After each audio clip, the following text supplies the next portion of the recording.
Atos capítulo 4.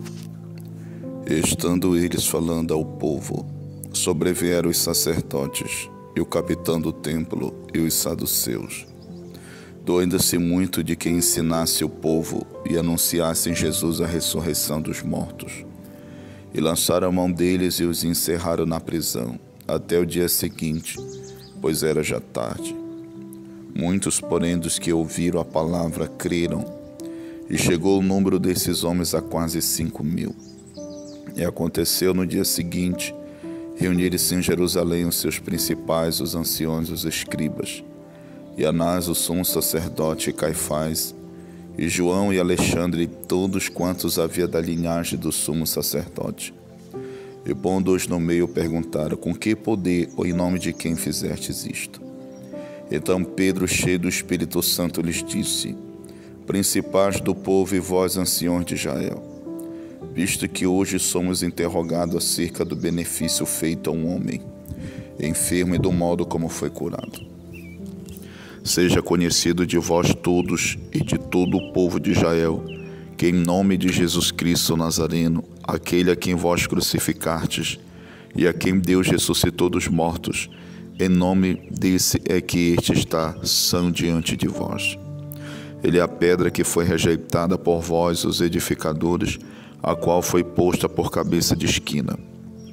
E nenhum outro há salvação, porque também debaixo do céu nenhum outro nome há dado entre os homens pelo qual devamos ser salvos.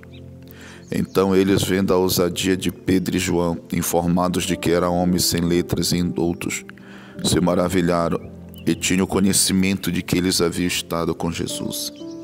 E vendo estar com eles o homem que fora curado, nada tinham que dizer em contrário.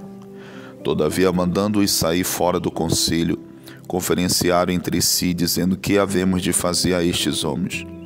Porque a todos os que habitam em Jerusalém é manifesto que por eles foi feito um sinal notório e não o podemos negar.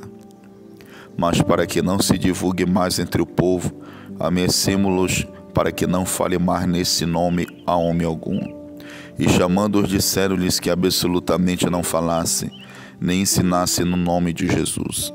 Respondendo, porém, Pedro e João lhes disseram: julgai vós, se é justo diante de Deus ouvir-vos antes a voz do que a Deus, porque não podemos deixar de falar do que temos visto e ouvido. Mas eles ainda os ameaçaram mais, e não achando motivo para os castigar, deixaram-nos ir por causa do povo, porque todos glorificavam a Deus pelo que acontecera.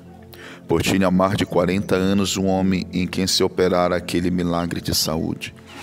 E soltos eles foram para os seus e contaram tudo o que lhes disseram os principais dos sacerdotes e os anciões.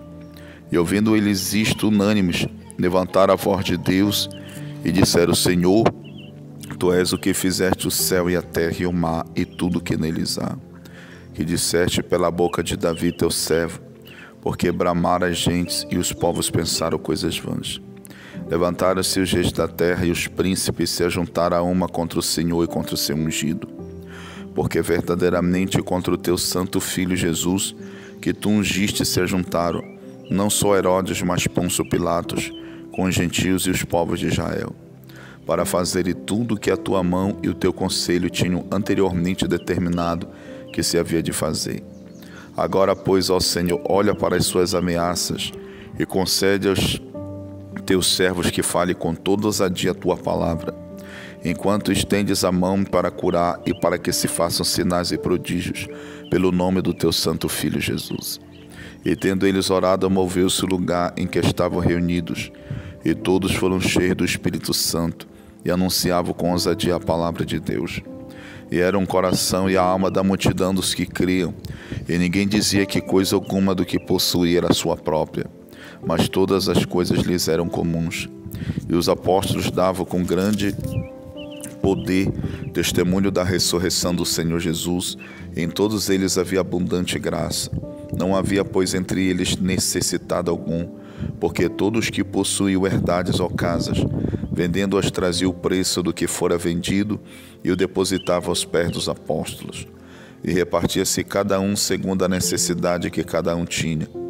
Então José, cognominado pelos apóstolos, Barnabé, que traduzido é filho da consolação, levita natural de Chipre, possuindo uma herdade, vendeu-a e trouxe o preço e o depositou aos pés dos apóstolos.